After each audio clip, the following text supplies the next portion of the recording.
everybody, and welcome to the show. I would like to extend a very warm welcome to the most underrated true crime YouTuber that I've come across recently, Derek Judd. Welcome to the show.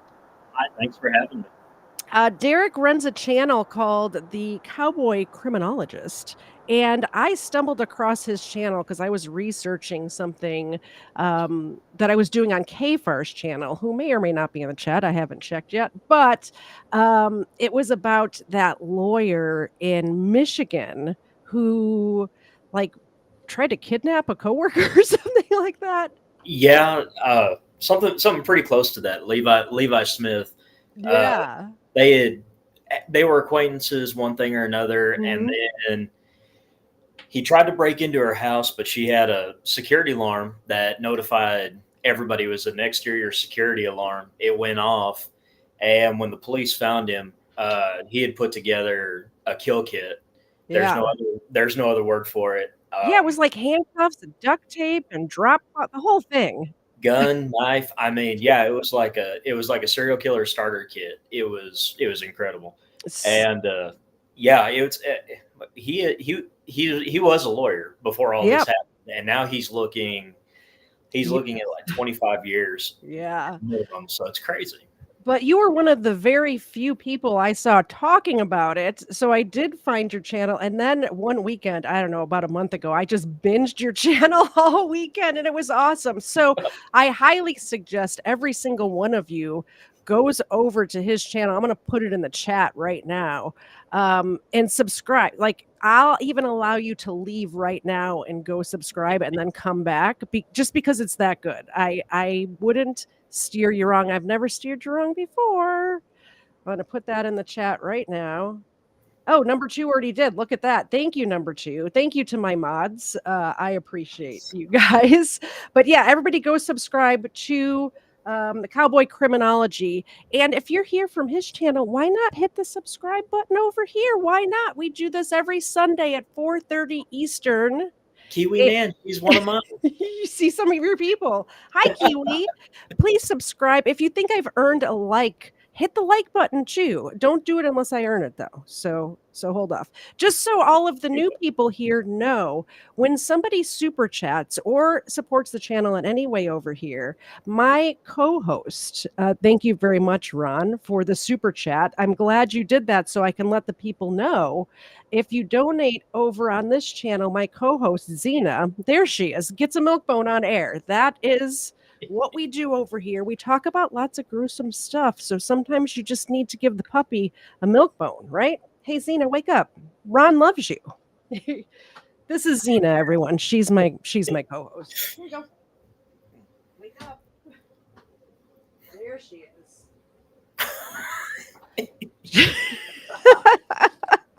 She had a long day.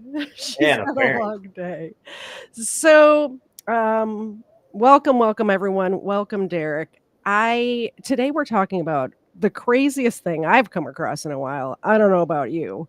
It's called Phrogging, and I didn't know the name of it. You actually told me the name of it. I said, "Hey, do you want to come on my channel to talk about this certain thing?" You're like, "That sounds like frogging," and I'm like, "What the heck is frogging?" Yeah.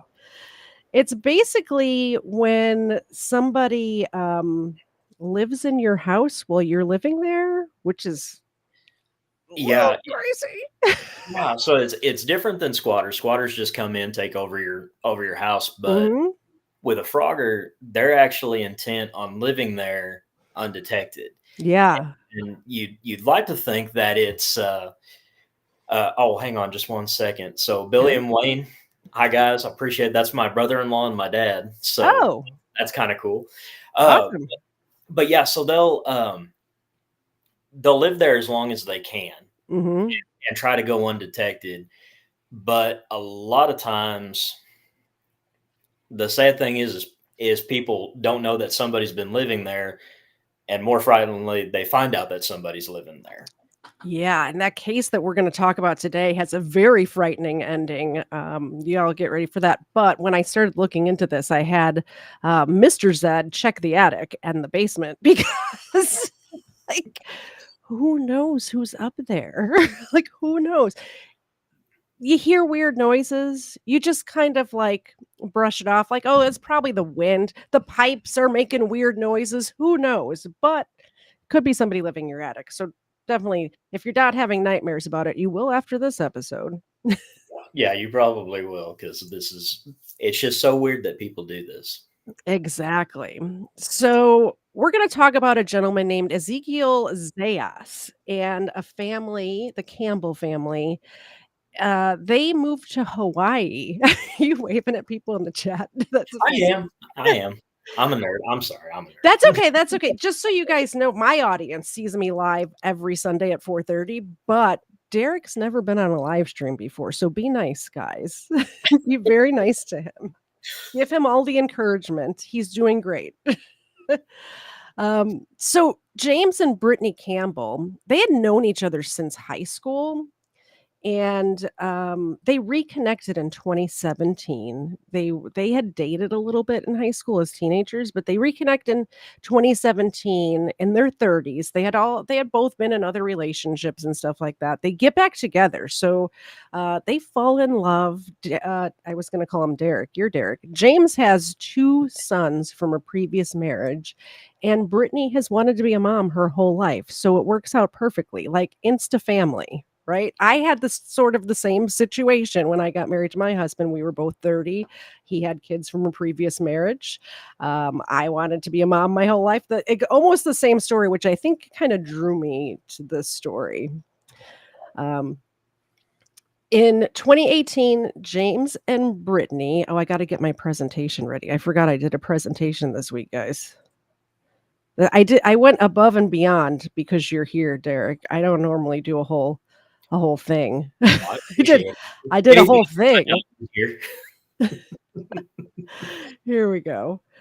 Um, so they fly to Las Vegas and they get married at the very famous, what is it called? Little white chap. Little the Little Vegas Chapel by an Elvis impersonator. They get their pictures, their wedding photos in front of a pink Cadillac. How awesome is this?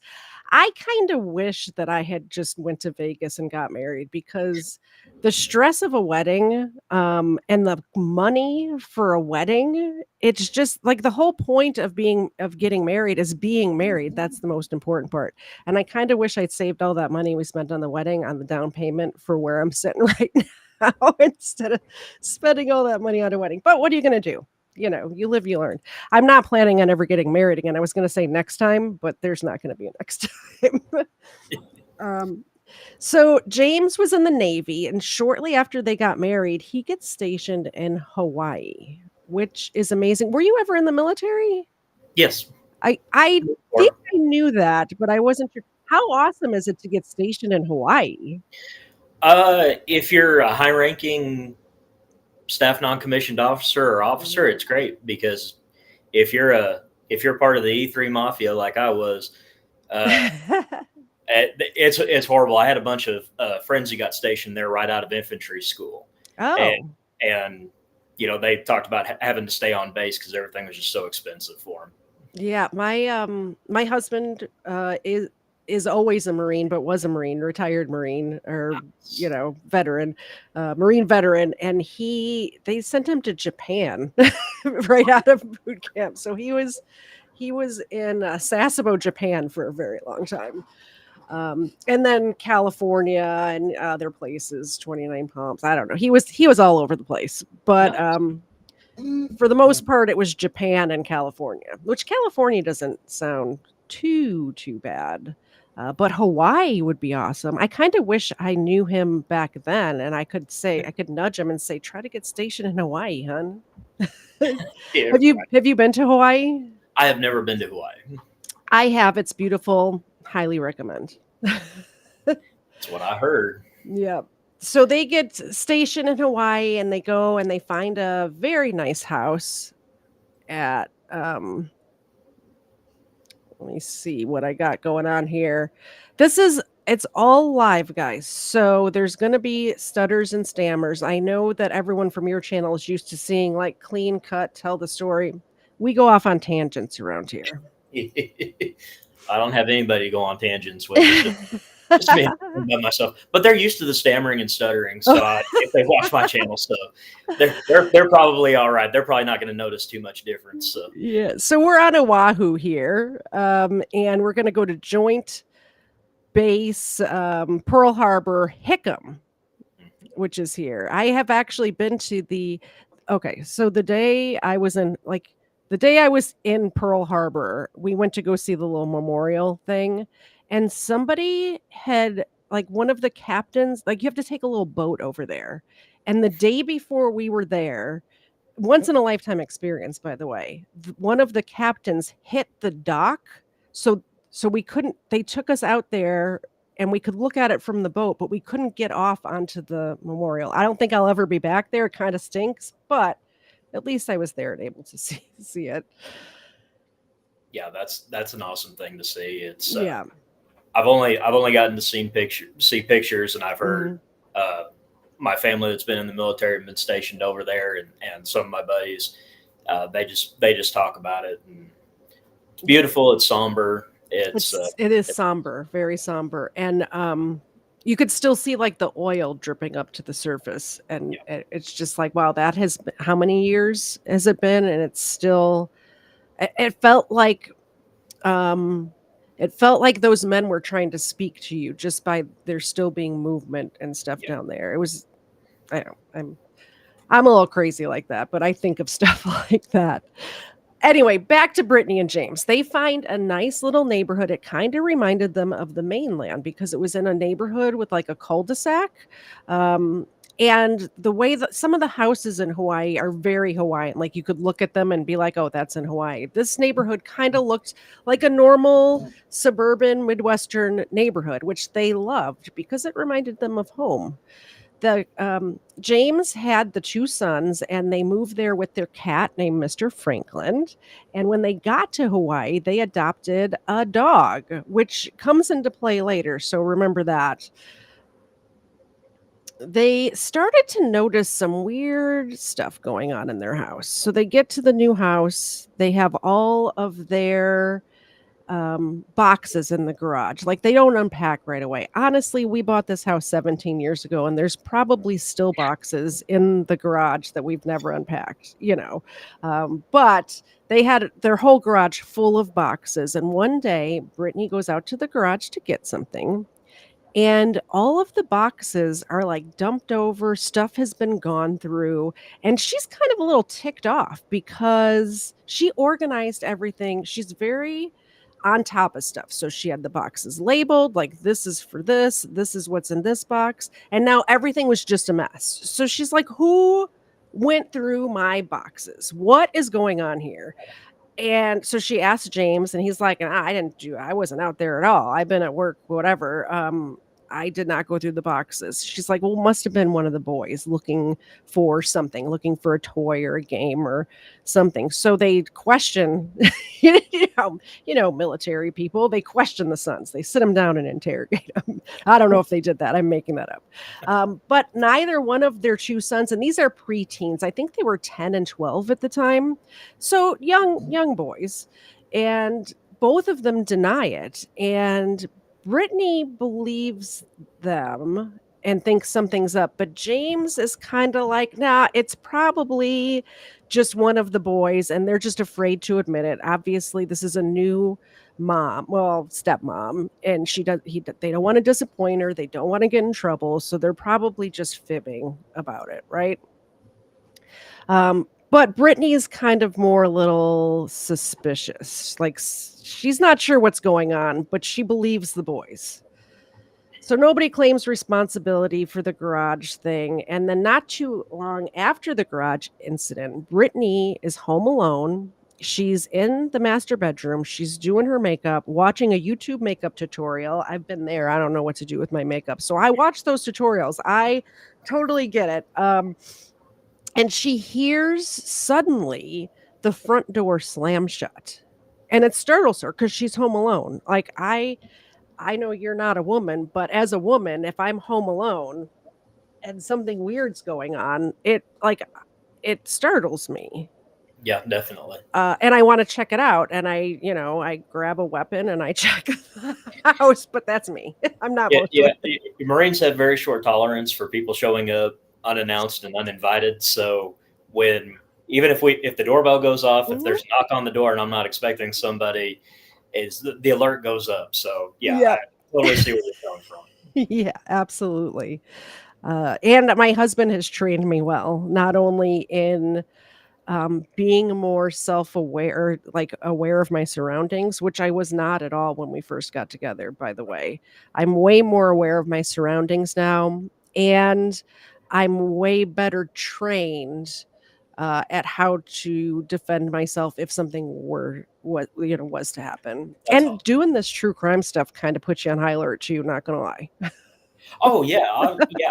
I mean, we talked a little bit about the Levi Smith video that Mhm. I had done, Yeah, and it's like one of the things I said in that video was how awesome is this woman who knew something could happen and put it together this amazing security system that was able not only to deter an assailant but also help get him captured. absolutely. Yeah, Yeah, good on her. she's awesome. I think that's great. Yeah. So she's doing her makeup, sitting in her room watching the YouTube makeup tutorial. So there's noise going on. So she's like, "Did I hear like is that just me? Was it like outside? I don't know." So she goes down to check it out and the front door is unlocked, but she knows she locked that door because she's like me, is very aware when you're home by yourself, you lock the doors. I make sure the doors are locked when I'm home alone. And she was the same way. I totally get it. So she's kind of weirded out about it. And um, when James and the boys get home, she said she was thinking, oh, I was upstairs, maybe they popped in and, like, grabbed something and left right like, they forgot something and left right away. James did not come home all day. He's like, "We weren't there, it wasn't us," which is freaky, to say the least, but they kinda also write that off, like, "Oh, just maybe I did forget to lock the door and the draft closed it," or something. You never want to go because you always feel silly. You go to the most ridiculous conclusion, Mhm, and then you feel weird about it, and mhm. so you won't let yourself go there. And Exactly. and I think a lot of people are like that. You hear something banging on a window, and you're like, oh, well, something just hit the glass. Mhm.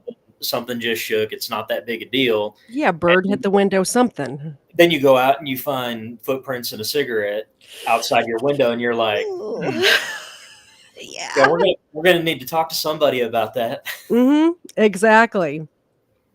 So that very same night of the door, she hears the door, that very same night, James is asleep, she's laying in bed, and she hears the front door not slam this time, but open and then close. And she does the same thing, she questions, that did I hear what I thought I just heard? I'm not sure. I'm not sure if I heard what I thought I just heard. Um, then so she keeps listening. She turns off whatever YouTube video she's got in her earbuds and she's listening. Then she hears a different door, not the front door this time, a different door in the downstairs open and close. And keep in mind all the bedrooms were upstairs. So there's nobody downstairs. The kids are asleep, or she thinks the kids are asleep, and James is lying right next to her. So she frantically wakes up James, shakes him awake, and says, I heard something. And he kind of brushes her off, like, no, it's just your imagination. You're freaked out from the door thing earlier. Just your imagination, honey. Go back to sleep. Then he hears it. He hears the back sliding glass door open and close. That can't be caused from a draft, by the way. The Yeah. sliding yeah, the sliding glass door, it's the sliding glass door. Um so yeah, he's goes down and checks it out and he swears he locked the doors before he went to bed. And military guy, he's in the Navy, but as a Marine and married to a Marine, I know y'all check the doors. If you say you check the doors, you check the doors, right? Right. Very security conscious. Yeah, exactly. So not only is the front door unlocked, the back sliding glass door is unlocked. And so now he's a little freaked out. But again, they sort of write it off like maybe I forgot. Like you were saying, you don't want to jump to there's somebody breaking in my house over and over again, you Right, know? right. It's yeah, just you don't want your mind to go there, and especially if that's not to sound sexist or anything, but if you're the man of the house, you don't want to create panic with the people who live in the home, and you Absolutely. don't want to. You always want to find that rational solution. Mhm. And unfortunately, sometimes you start working your way down the list, and Terry just said, think horses, not zebra. Well, yeah, Mhm. you want to start thinking with the most obvious solution first, and when that starts to fall apart, which I think they're getting to that point that something's not right. Yep. They're getting there really quick. Exactly. Exactly. Yeah, they the sliding glass door thing is what did it for me because it's like maybe the door's not latching. It's a new house. They just moved there. Maybe it's not latching properly and the wind is kicking it open and closed. Maybe there's a draft that closed the interior door, whatever interior door slammed downstairs. Right. There's other explanations. You hear some weird noise in the attic. Could be a mouse, right? It could be a Sure. squirrel. It could be a pipe. Like the pipes in this house might be weird. Who knows? You could chalk it up to a number of different things. That Right. sliding glass door though, like, what do Yeah. you chalk that up to? Yeah, that thing would have to be built at an amazing slant, and Yeah. it would have to have the best bearings to ever be put in a sliding glass door. And I used to do Mhm. construction, Yeah. and it those things when they work, Mhm. even still, they take some effort. But just to have one that opens and closes like that, I've never seen one that can open and close that smooth. Yeah. So Insane. after this whole door thing in the middle of the night, they start bickering about it. They start arguing about it. You forgot to lock the glass or the door. No, I locked it. You must have unlocked it. Did you let the dog out and forget to lock it? Like just the normal husband and wife bickering. And it makes me a little sad just because what we know, what you all will find out in a couple of minutes is it wasn't them and there was no need for them to be bickering. They needed to be on the same team on this one and they do end up getting on the same team, which is great news. But yeah, they had adopted a dog when they arrived in Hawaii. I don't remember if I mentioned that or not, but this dog would like bark and growl at seemingly nothing. Obviously, I have 2 dogs, my beautiful co-host Xena, and then there she is. My my beautiful co-host Xena, wake up. No, she's asleep.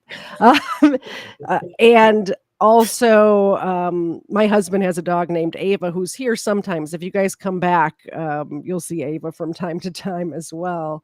But when they bark or growl at something, I can most of the time look out the window and see somebody's walking their dog down the street, or the Amazon guy is here, or the neighbor slammed the car door. The chickens next door are like when the rooster next door starts making noise, they bark, that sort of stuff.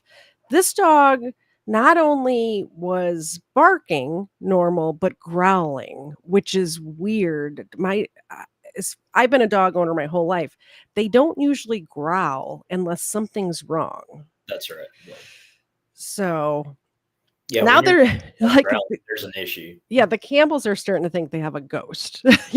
At this point, it's like, what other explanation could Oh, it their house is possibly definitely be? haunted.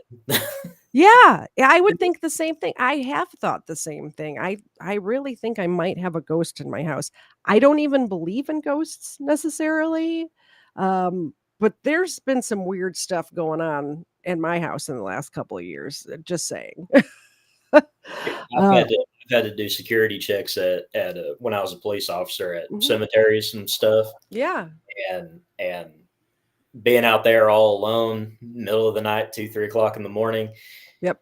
Yeah, your mind will play tricks on you. It and logic. I'm a very logical person. I really don't believe in ghosts, Mhm. but some weird like when weird stuff happens, your mind will go there. whether you believe in ghosts or not. Yeah. Yeah. So they have this thing with the doors. They have this thing with the dog growling. This is all, they're able to explain most of this stuff away in their minds, for now. They're able to, the whole thing with the pipes, maybe the house is settling. It could be. It could have been a draft. The puppy could just be doing puppy stuff, maybe the stuff in the garage was the kids and they just didn't want to admit it. So about after a week after this whole door slamming incident and the dog growling, James is home alone and he's playing the piano downstairs. So he's downstairs in the living room and playing the piano. And out of the corner of his eye, he looks up and sees a shadowy figure, is how he described it, standing outside of his window in the yard, staring at him. That's enough to freak me out. I'm done. That's it. Hey, Frauder Reaper, I haven't seen you in a long time. Sorry, just got distracted. Could somebody link her channel in the chat, please? We have some new people here. Y'all should go subscribe to Frauder Reaper. She has a great channel. I would appreciate that. And any of your people who have channels, feel free to let my mods know and they will link them in the chat. Oh yeah, definitely. Definitely. So he's home alone playing the piano. He sees the shadowy figure and he jumps up. He sees the shadowy figure like go to one side, like he's going around the house. He goes and looks out the window. Guy's gone. He goes to the next window, goes out in the backyard. Dude, shadowy figures just disappeared. Like he's just gone. He's like, what? Where did this guy go? I know I'm not seeing things. I know it was daytime. I know I saw this guy. It was daytime when that happened? I believe so. I could be wrong. Oh, I no, could no. be making stuff up.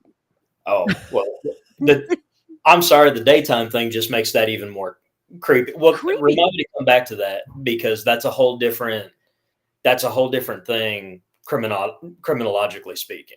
So remind me to come back to that. Okay. Let's see, where was I?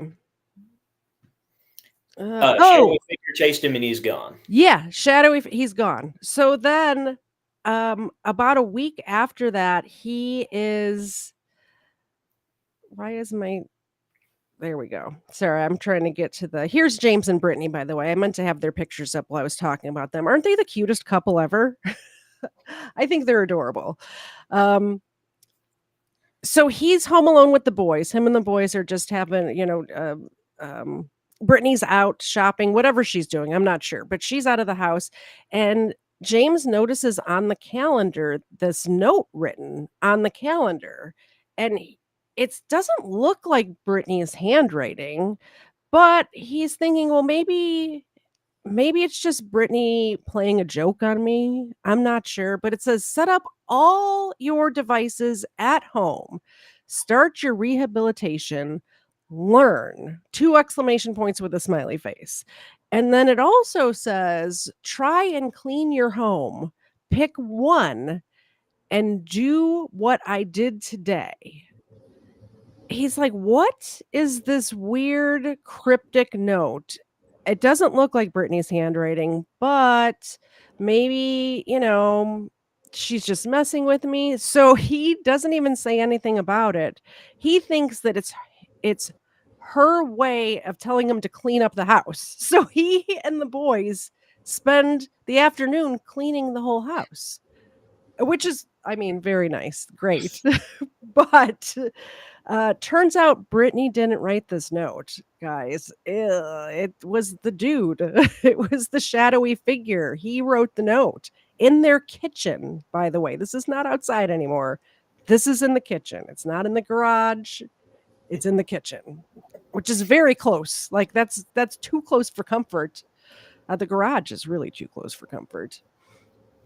So a little bit after this clean the house day, the whole family's going to go out to see a movie. Family day, go into the movies, and Brittany likes to take her favorite throw blanket with her to the movies because when you live in hot climates, which you do, I know I do as well, they keep those theaters so stinking cold that you have to have a sweatshirt or a blanket with you. It's 100 degrees outside and it's like 60 degrees in the theaters, which personally, I never thought to bring a blanket with me, but from now on, I will not be embarrassed to do that. I usually just put on a pair of jeans and grab a sweater and bring it with me, but Yeah, that's kind of a player move right there. Just to it bring a blanket with you. It's like, no, I got this. yeah, it really is. I love that. I love that about her. Yeah, just bring a blanket. I have a favorite throw. I could bring it. So it's usually in the living. It just lives in the living room, this throw blanket. She uses it all the time. She goes to get her blanket off the back of the couch. It's not there. She's like, "Where's my blanket?" So she has the whole family looking for this blanket now. It's not where it normally is. They're looking in the laundry room, they're looking in the bedrooms, they look all over the house, cannot find this blanket. Then, so they're like, well, I'll just bring a different blanket. And they go to the movies. They come home. Brittany's favorite blanket is folded neatly in its home on the back of the couch where it always is. Oh no. No. That is like, I would be freaking the heck out if that was me. Like, That house would have freaking been out. that house would have already been sold. I'd have been No, gone. like, but at this point, are you still thinking ghost? What? I don't know what I would be thinking at this point. I'm thinking about finding a realtor and getting out of there. Just, I mean, if you I'm have done. just burn it down. You have good insurance. It's fine. Yeah, when I got to this part of the story, this is the part where this is where I would be freaking out. I think everything else, my brain works too logically where going to somebody's living in my home would not even occur to me. I would be the ghost route probably. I would be thinking like all of the things they thought, the wind, all of the stuff, the door slamming, shadowy figures. Maybe I'm just seeing things. It was just out of the corner of his eye. The blanket thing, when not only did you look, James looked, the kids looked, it was not there. And they walk in and it's just like, right there, neatly folded. It wasn't even like stuffed down in between the cushions or something where they could have missed it. Yikes. So they decide a couple weeks after that, they're like, we have got to get out of here for a little while. They decide to go on vacation and they're going to go back to the mainland, visit family, which is great that he was able to get leave and all of that. They're going to leave for a week. They leave actually on Friday the 13th, Friday, September 13th. I think we're in 2018, did I say? 18, 19, something like that. So not too long ago.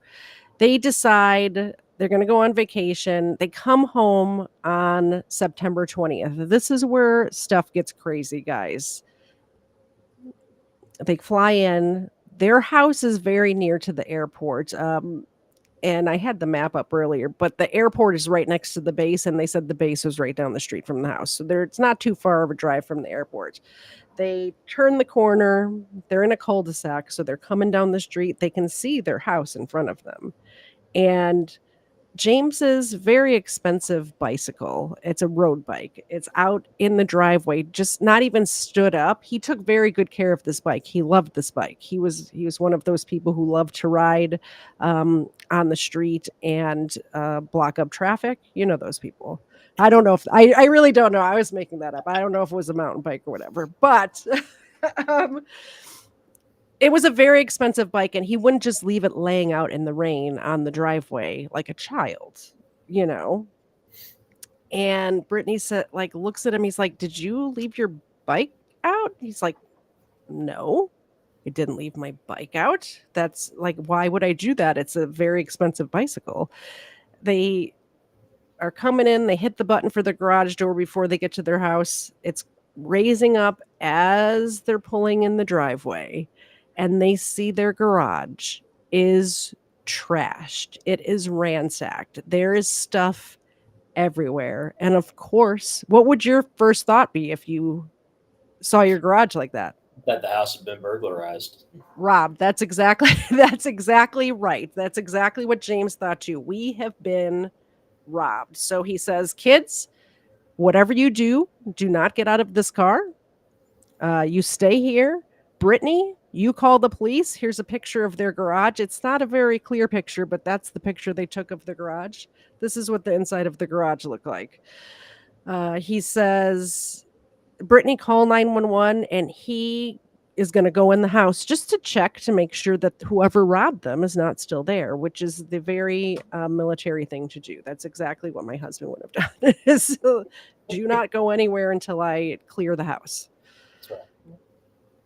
And so he goes to go to the front door, but first, next to the house, he had left a sledgehammer, which is amazing that there happened to be a sledgehammer just out where he could grab it right away.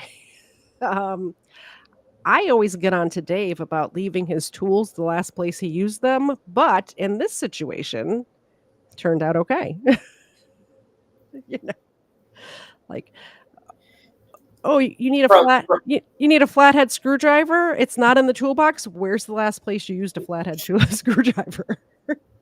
you know, from a military and law enforcement perspective, that particular choice of implement just raises a bunch of questions. And I get they're just coming back from a trip, and you know, very difficult to take a firearm through an airport. But yeah, that would not be my first choice. No, absolutely not. But they were just on their way home from the airport. Right. So, I know you got to give a little grace. A little there. grace. You Yeah. do what you got to do in the situation. Sure. Exactly. All right, so she's on the phone with 911. He grabs the sledgehammer, walks up to the door, and puts his key in, and his key won't turn. But it's not like it won't turn like the lock has been changed. It won't turn as if somebody's holding the little, the little on the inside, there's a switch or a latch or whatever. It's like somebody's holding that. That's why it won't turn. Like he feels it give a little bit, but somebody's holding it locked, like the deadbolt locked. What is happening here? Is it the ghost? I don't know. But he finally does get it open, and he gets the door cracked, and standing face to face, this close from him, is a man standing in his home. Freaky. Totally freaky. And sorry, I lost my place on my notes. This is a live show, people. So, in a very calm voice, Ezekiel Zayas, who's inside of his home, says to James, very calm, low voice, "This is not your house. You have the wrong house." What? Okay. Okay, buddy. So Brittany's seeing all of this, and she's relaying everything that's happening to the 911 operator. There's a dude in her house. My husband has a sledgehammer, the whole thing. I'm honestly surprised that Ezekiel Zayas did not die via sledgehammer that day, because if it was my home, I'm pretty sure he wouldn't have ended up in jail, is all I'm saying. Especially with the kids in the car, Yeah, when you add kids into the equation, it's pretty much all bets are off at that point. Mm-hmm. Here's Mr. Zed in the chat right now, and this is a true story. He cleared the house one night because someone claimed they saw someone in our house and described this person in detail. Someone who no one knew.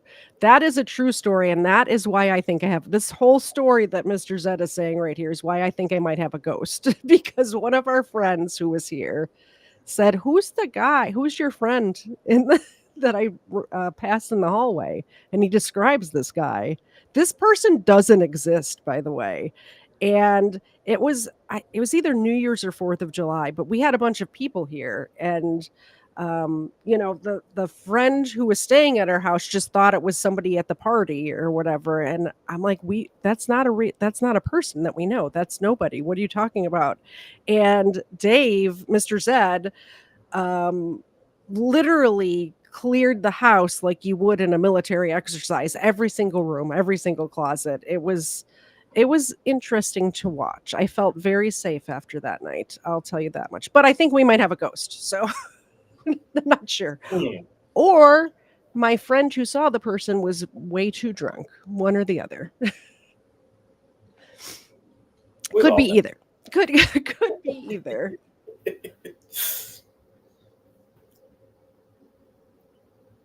Sorry, it's allergy season over here. So he's finally able to get the door open. He grabs Ezekiel and picks him up and slams him to the ground on the sidewalk outside of the house and holds him there. Meanwhile, Brittany's on the phone saying, "We've got him." My husband's holding him down. And James is asking, "Who are you? What are you doing here? What do you want?" And then James notices that Ezekiel is wearing his clothing, James's clothing. He's like dressed up as James, like he took over his life. So James held him there until the police arrived. Ezekiel was arrested, and I have a little video about that. Let's share that. And then we're going to get into, you're going to tell us about Phrogging and stuff like that as soon as we're Yeah. done with the story. In case you guys are wondering why I'm not letting Derek speak, I will let him speak, I promise. And now new at 9, a nightmare for one Oahu family. They went on vacation and returned only to find a stranger living in their home. And it only gets even more bizarre from there. Kimberly Speakman tonight with the story you'll see only on KHON2. Kimberly? Howard, the family tells me the man not only trashed their home, he left them all sorts of disturbing notes throughout the house. He violated our family, he violated our home. This is the man she's referring to, a stranger who broke into their locked home and transformed it into his own, even taking videos of himself with their computer. But they say what's even more disturbing are the notes he left for them. It was strange, and he wrote about like wanting to perform surgeries on us and transform us and stuff like that. They found weird concoctions in the kitchens, items left out, and bodily fluids all over furniture. Everything was torn apart, like Brittany's, things were put out on display and kind of organized but chaotic at the same time. They didn't even know he had made himself at home until they returned. I got to the front door, and when I got there, there was a stranger at the door. I yelled at him to get out of the house, get out of the house. Police arrived at the scene and arrested him. Ezekiel Zayas was charged with burglary, but a judge allowed him to be put on supervised release while he awaits trial. It's terrifying. It's terrifying that he's out, and this seems like somebody who needs help. Him just being released back to the streets under supervised release seems inappropriate. Someone like this needs some mental health care. I'd like for due process. Yeah, I'd like for due process, and I'd like to, see this through and make sure that it doesn't just get dropped and kind of swept under the rug. Zayas' trial date has been set for November 25th. The family has since found a new home and will be watching what happens next. Back to you. Yeah, I would have definitely found a new home as well. Yeah, definitely. That's crazy. Yeah, totally freaky, right? The supervised release thing, what do you think of that? Well, anybody familiar with my channel is going to tell you that there are certain crimes where supervised release is just not. When did I do a video about that? I don't know. It's been about 5 or 6 weeks ago. I did a video about how I think that prosecutors' offices should start hiring criminologists to look at the different crimes and make recommendations for the investigation, trial strategy, but also to look at different crimes and look at the offender and say, hey, this is not a candidate for supervised release. This is not a candidate for parole, probation, or anything like that. So when you see somebody like Ezekiel Zayas who gets out on supervised release after committing the crime that he did, and Mhm. a lot of times I said the courts look at this as, well, he didn't hurt anybody. Nobody was hurt. It's just property damage. That's not the Ugh. that's not yeah, exactly. That's not the issue. Uh, Yeah. the issue is this could have been escalated, and Mhm. there's we'll get a little deeper into that, but obviously there was an escalation coming. Mhm. And so when I see these cases and I hear, I did a video about a woman who had been kidnapped in California, actually kidnapped, Mhm. and then her kidnapper was allowed to be out on supervised release, and it's just like, what are you thinking? It's like, Yeah. what are you going to say when somebody out on supervised release? And I think that turned into a whole different conversation about, where does the accountability for the criminal justice system come in? Mhm. So Exactly. So where were we at? So once Ezekiel, they took him away. This is where the supervised release comes in. They didn't find the stuff on the computer that we're going to talk about until after. So it was 8 days later that they found that. So they're letting him out on supervised release, and then the couple, the Campbells, petition the court because they find some stuff on the computer to get the supervised release revoked.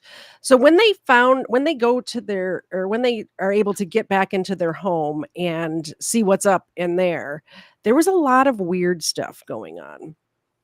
Every single room was trashed except for the boys' room. The boys' room, the beds were made meticulously.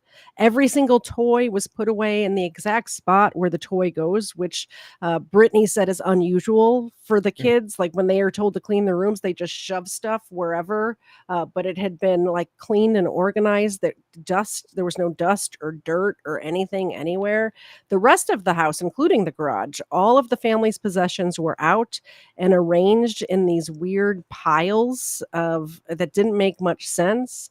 There was notes. You saw the calendar note from that they had noticed a couple of weeks ago. Uh, just trash everywhere.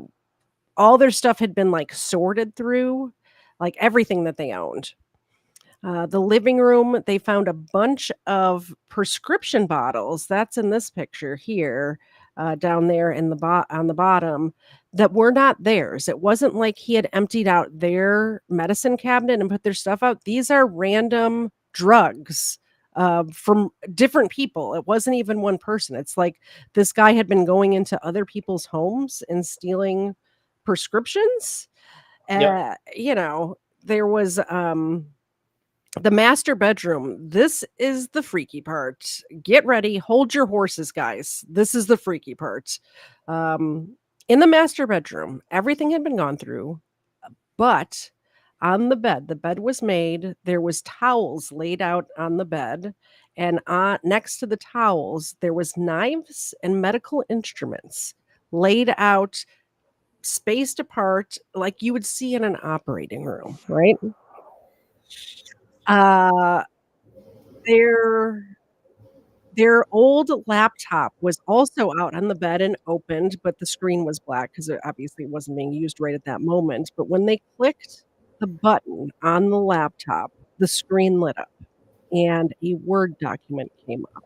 And it's time for a commercial break, and then you're gonna tell us about the Omnivore Trials, which is the name of the Word document. But I am so happy that each and every one of you are here. Wayne, Mr. Zed, Erica, Cool Clearwater, all of you, every single person, Major Victory, Terry, Yo Mama. By the way, Yo Mama is my mama, so you guys behave yourselves out there. My mom's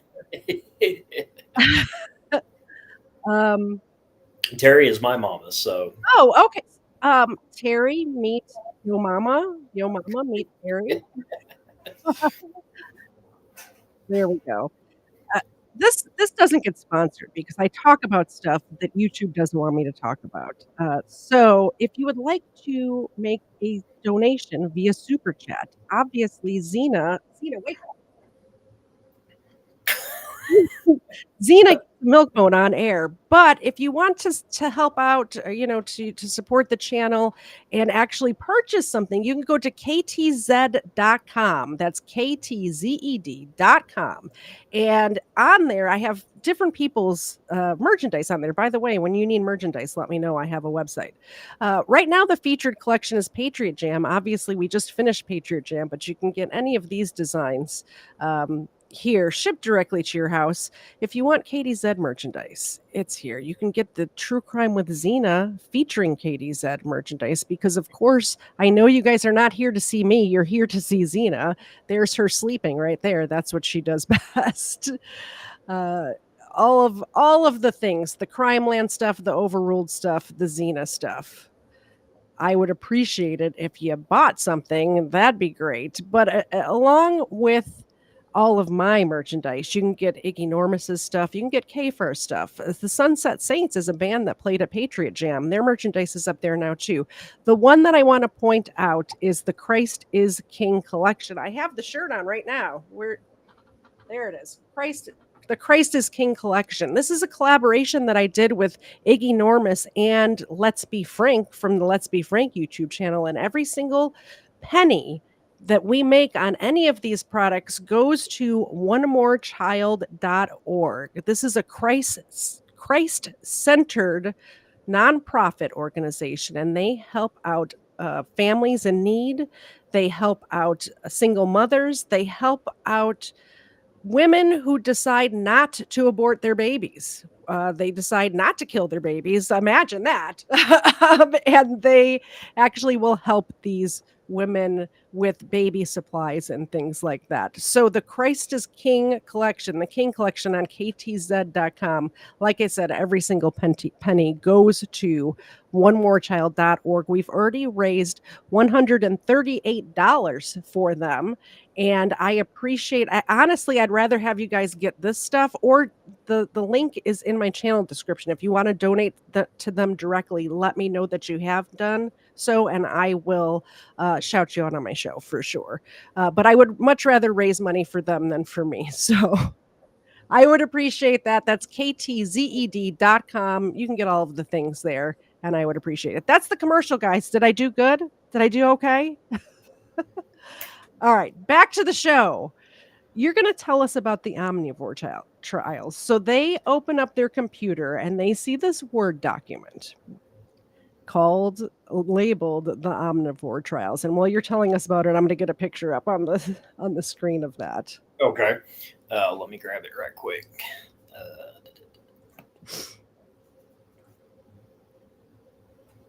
Now you see, I just had it pulled up just so I wouldn't lose it. And what's the first thing that happened? You lost it? You were so interested in my advertisement that you lost it. I was lost. I was mesmerized. Here we go. I've got to get one of those T-shirts, man. I have to. I need Nala. That's my Nala the crime fighting Wonder Mutt. That's my pup. She needs one of those. She needs one of those bandanas. Yeah. Okay, so this is the omnivore trials, and this is, so correct me if I'm wrong, this is how he labeled that document? Mm-hmm. Yes. Weird. Okay, so I've read this a couple of times, and it's a hard read, so kind of bear with me. Transformation process, a rehabilitation for rat-like people created by, and then the name's redacted. Mm-hmm. Day 2, cosmetology. Today's trial consisted of trying to use makeup for cosmetic changes. It kind of failed, but I believe there will be progress. It's hard to figure out what to do because I still haven't had a real connection with the consultant. I want to get closer, but I guess we both have a fear of something that we are. I'm easily freaked out by human forms, and they believe I'm a narcissistic human in a way. I just want them to looks perfect. I want them to feel beautiful. I believe that even the way they are is possibly one of the most beautiful creatures I've ever seen, but I'm a quote unquote weird guy, so I guess that's why. But the trials will be completed. We will have a base home where we can go if needed, and eventually we will have other homes and places we can go to and enjoy our lives. Makeup used today, avocado oil, and really bad judgment. LOL. Yikes. Did you want to read the part I highlighted for you as well? Do you have that pulled up or you want me to go into it? Which On part the did you notes? have? Yeah, because I can't see the highlighted part. Okay, that's fine.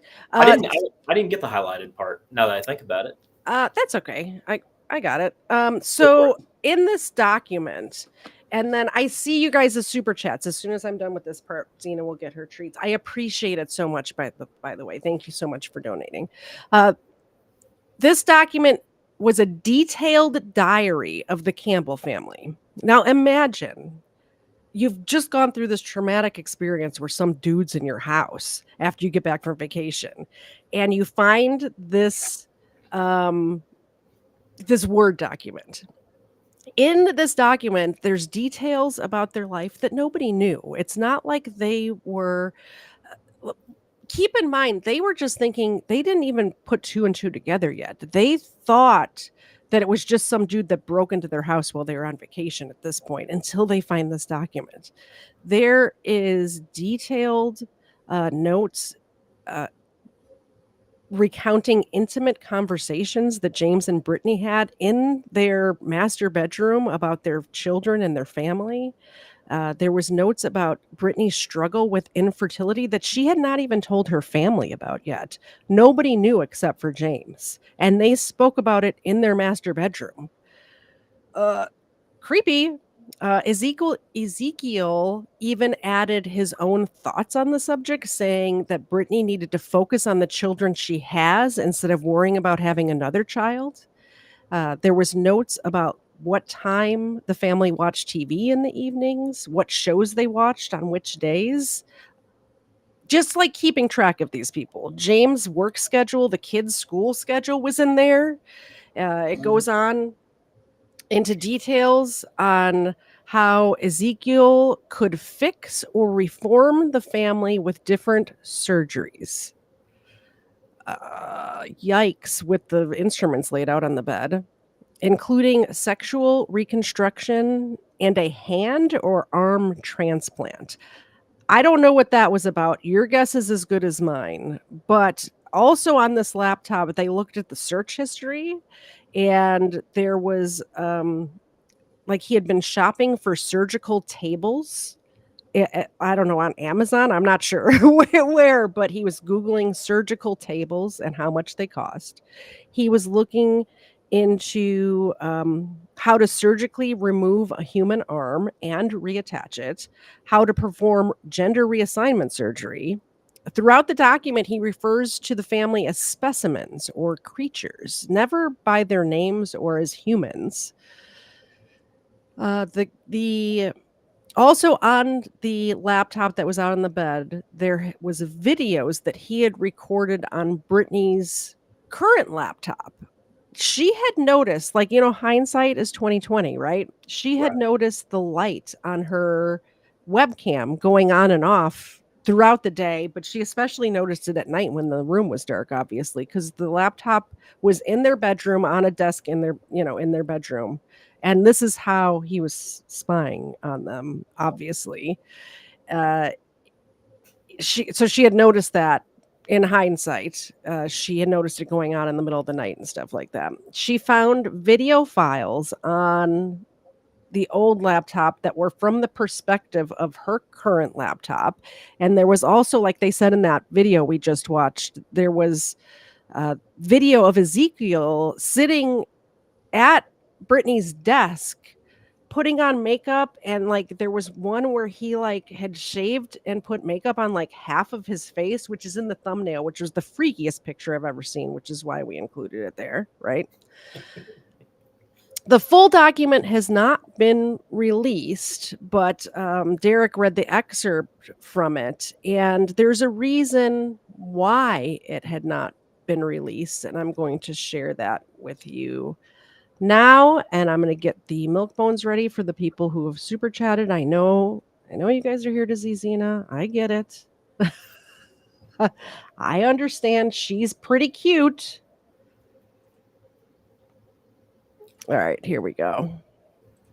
This is from Brittany's TikTok. This is Brittany now, and she doesn't talk a lot about this incident. Her channel is mostly about homeschooling her kids and eating healthy and things like that.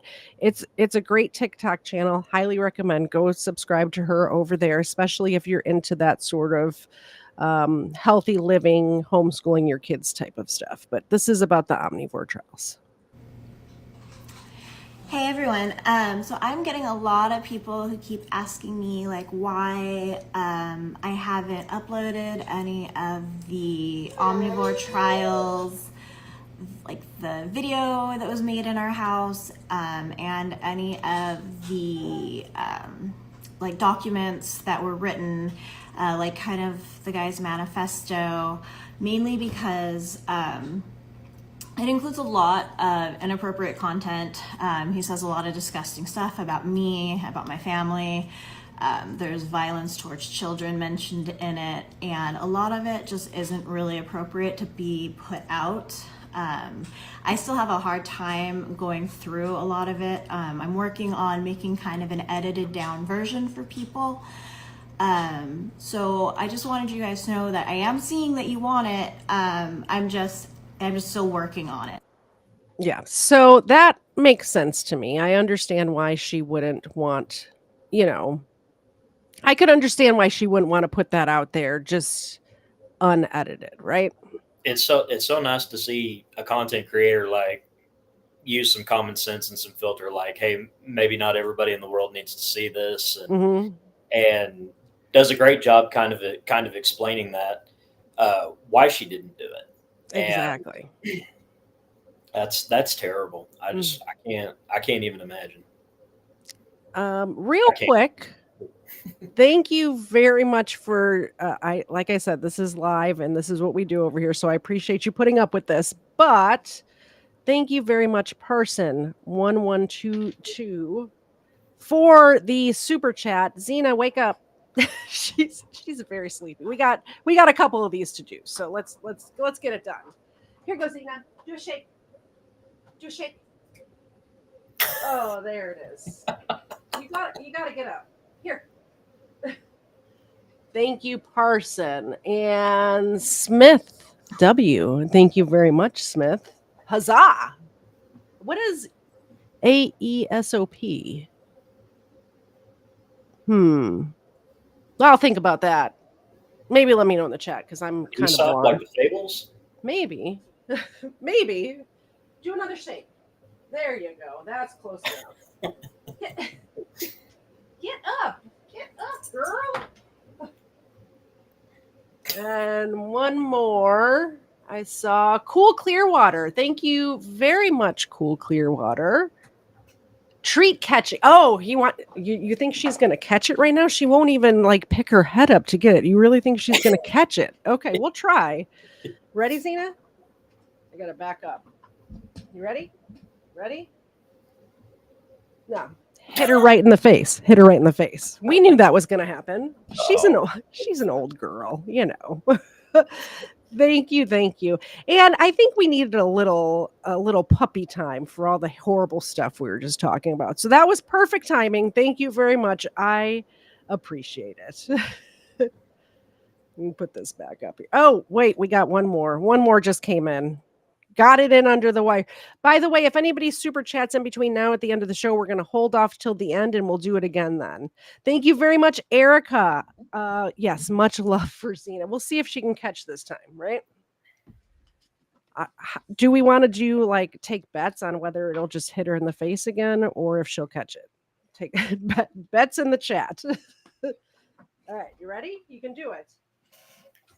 No, she missed and it fell on the floor. We'll give her another one. There you go. She's got it. Thank you, Erica. I appreciate you more than you know. Erica's one of my mods and is holding off the enemies over there. All right. So, yeah, this guy is something else, right? Yeah. There's But there's a couple of things about him that actually, from a criminological perspective, make a lot of sense. Okay. Okay, so he's there's no doubt in my mind he has had an extensive history, probably related to burglaries Yes. and getting into people's home. Of course, the medication not belonging to anybody in the home and it belonging to different Just people kind random of people. confirms that. Uh, Mhm. so I mean, you're not, you're not making any kind of prediction there. I mean, it's just pretty obvious. Yeah. But it also shows. We had talked about. I wanted you to remind me about whether it being day or night Oh, when he yeah. was standing at the window. Okay, because usually criminal activity is committed at night Mhm. because it's harder to see. It's easier to avoid detection.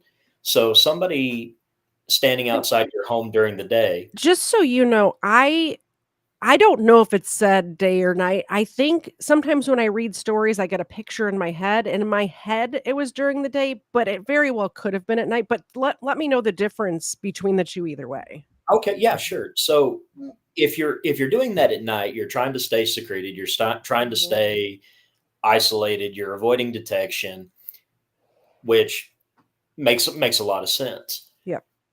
That could also show that the offender is very organized. Okay, Ezekiel Zayas would actually be considered a disorganized offender. Mhm. But if if he's willing to make contact, willing to be seen in the light of day, that's something completely different because this is somebody who wants to be known and Mhm. wants to be seen and is not afraid about being caught and Yeah. he's not afraid about being confronted. So if if the individual shows up and it's daylight outside, you're probably dealing with a more dangerous type of offender than you'd be Yeah. dealing with somebody at night. Um, Yo Mama actually put something in put a comment down there, and we didn't get a chance to go through it. Would it be possible to get that back up? Let me see. Which one was it about? Uh, it was a long question she had, and I wanted to see if I could answer that because it was a really good question. Was it And that? so, did he choose this family and hide in their house to set up this creative experiment, or did he do this frog and then sort of accidentally start this experiment? Okay, so that's a great question right there Okay. because there are two types of froggers. Okay, you have Mhm. property fixated and you have person fixated. Okay. This person becomes fixated on the property, which really doesn't count in this case. Mhm. Um, there was a Netflix series on not too long ago, The Watchers or We're Watching or something like that, Okay. where this new family moved into this home and they're doing all these renovations, all these updates, and they keep getting these cryptic letters in their mailbox about what's going to happen to them if they don't leave. That would be somebody who's property fixated. Yeah.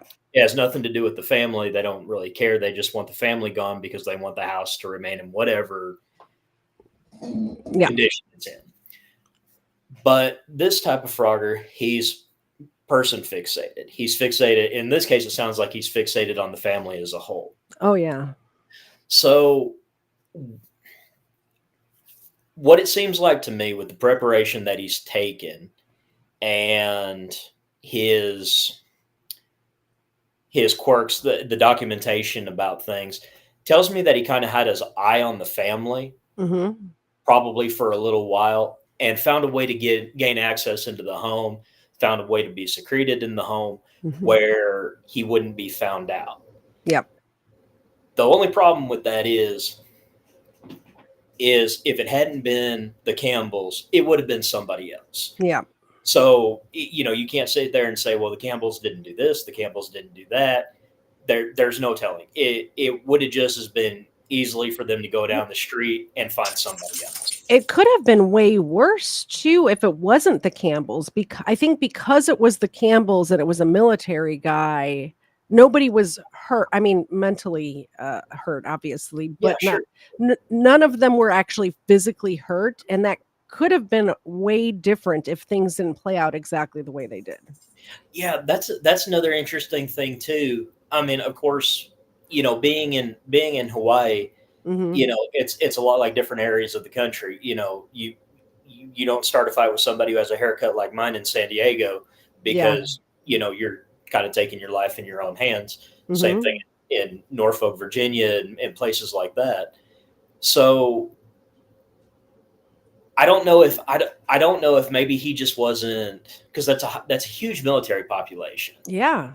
and so I don't know that it necessarily would have made a difference. But what if it had been a family like you said, Hmm. that wasn't a military family, was just a hardworking, maybe a small business owner, something like that, with no law enforcement, military Hmm. background, and then he got in. Uh, Exactly. the other thing that's interesting is he completely trashed the house. Hmm. Okay, but you also said that he made sure to clean the kids' bedrooms. Yeah, that was weird. Was well, it is and it isn't, but usually when that shows, like, he identifies with the child Hmm. or the children, and that could be because of his own childhood, that could be because of his mentality, it could be because he just sees something in the children that he relates to. And so usually if you can find that one room that's not disturbed, Hmm. you can kind of focus your investigation on who the offender is fixated on. So in this case, it was the two boys, unfortunately. Yeah. Well, and the other thing is they found out after the fact that he had a spot set up in the crawl space under the house and then also in the attic. So he Mm. was going from one place to another. So that's where he disappeared to. The Froggy. shadow the shadowy figure out the window when James was playing the piano. I assume he went towards the backyard and then ducked underneath the house because when James then got to the back window, he just disappeared. He was gone. Right, Uh, and that's why they call it frogging, moving from one location in the home to the other to avoid oh, detection. I did not know that. Yeah, I didn't either until I figured out how, like, so the term frogging's actually only been around since like 2014, Hmm. but that's where it came from, leaping into different parts of the house to Okay. avoid. Yeah, that's definitely interesting. Mr. Zed says what is also interesting is that he decided to stay even after finding out it was a military family and decided to stay even with the elevated risk associated with staying. So that would be what you'd expect to see in a disorganized offender. Mhm. Like, you know that if you stay in this location, something bad is going to happen to you, or something bad could happen to you just because of who's there. You know, Navy guys, they know buddies who have specialized skills. Guys in the teams, or they're friends with Marines. So it's a really bad idea to do that once you realize that the person you're fixated on has that attachment. But that's very, I'd expect to see that in somebody who's in a disorganized offender, which there's no doubt in my mind he is. Well, and the Marines, for those of you who aren't military related or adjacent, the Marines are a department of the Navy, the men's department. But yeah. Thank you for saying it, so I didn't have to. Oh, I like that one. I'm sure Mr. Zed probably would have said something if either one of us hadn't. Yeah, absolutely. I'm still trying to grow my channel and everything, so I'm trying to walk that line, not really poke the bear too much. But Yeah. thank you for saying it, so I didn't have to. So we'll talk more about we'll talk more, but let me get through these last few tabs.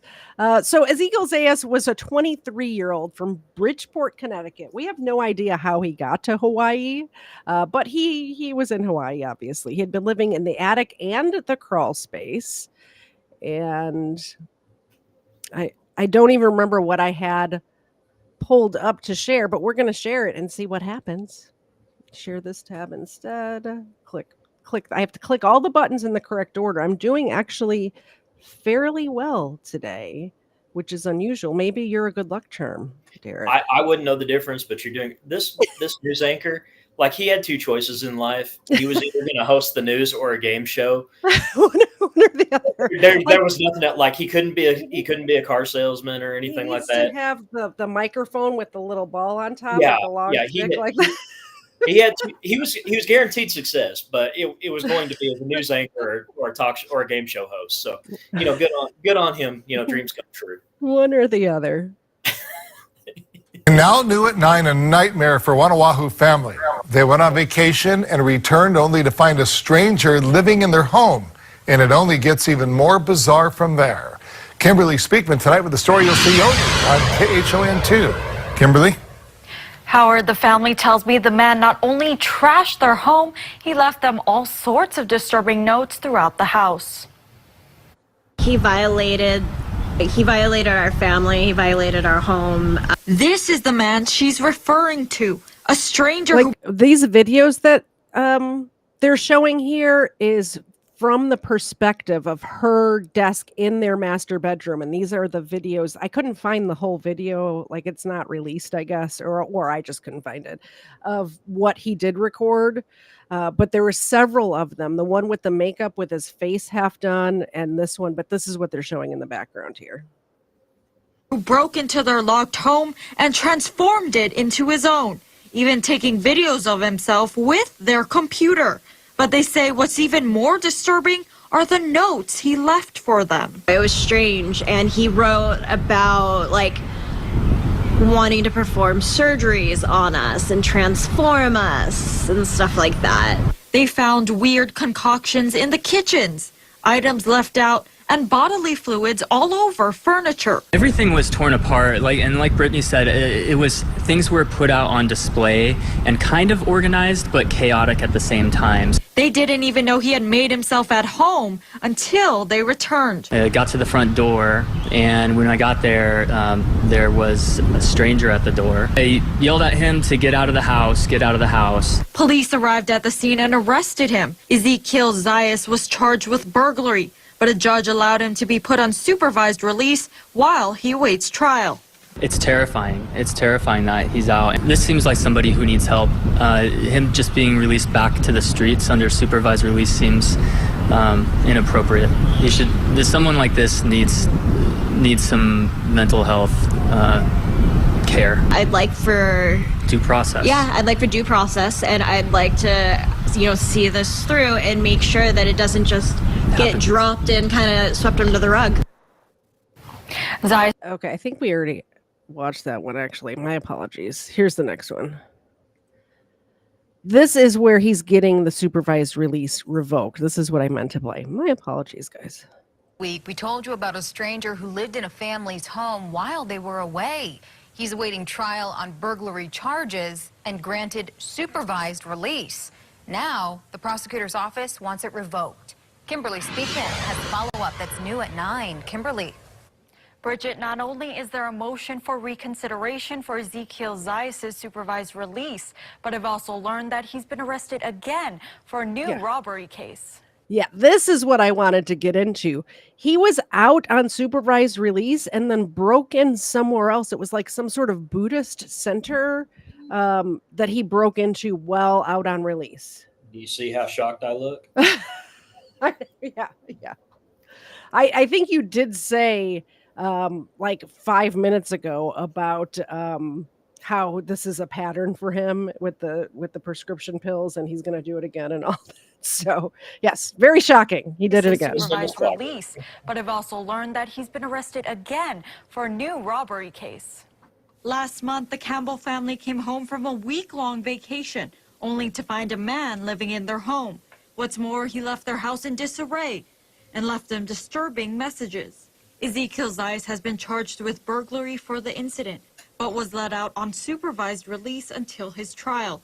According to court documents, 8 days after his release, the state received digital notes that the family says Zayas left on their computers and iPads. They get on their computer and it's a CSI show. There's stuff that he was putting on the computer, different things he was writing about that make you think, did he do anything to our food in the refrigerator? Was he planning on doing things to our home? The documents were enough to move the prosecutor's office to make a motion for reconsideration of Zayas's supervised release. It is very rare. If you're going to file a motion for reconsideration, you've got to come to the court with new information, new evidence, new arguments. And now there's another thing to consider. Zayas was arrested again on Wednesday for robbery at the Buddhist Study Center across from UH Manoa. Cal says this could change everything. So if he was arrested after he was released on this case, that is a violation of release. If that's the case, then what the government should do is file a motion to revoke his release based on the new arrest. As for the Campbells, their attorney Michael Green says the family's feeling much better knowing that Zayas has been found. There's relief that the guy's behind bars. I mean, when they go to sleep at night, they don't have to worry about him coming through a window or a door. That's relief. Yeah, especially since he was so focused on that family. I would be so worried that he'd come back, right? Absolutely. Absolutely. Okay, so just to put a little bow on this particular story, and then you have another story that you're going to tell us that happened a long time. This is not a new phenomenon, guys. Derek's got stories from the olden days.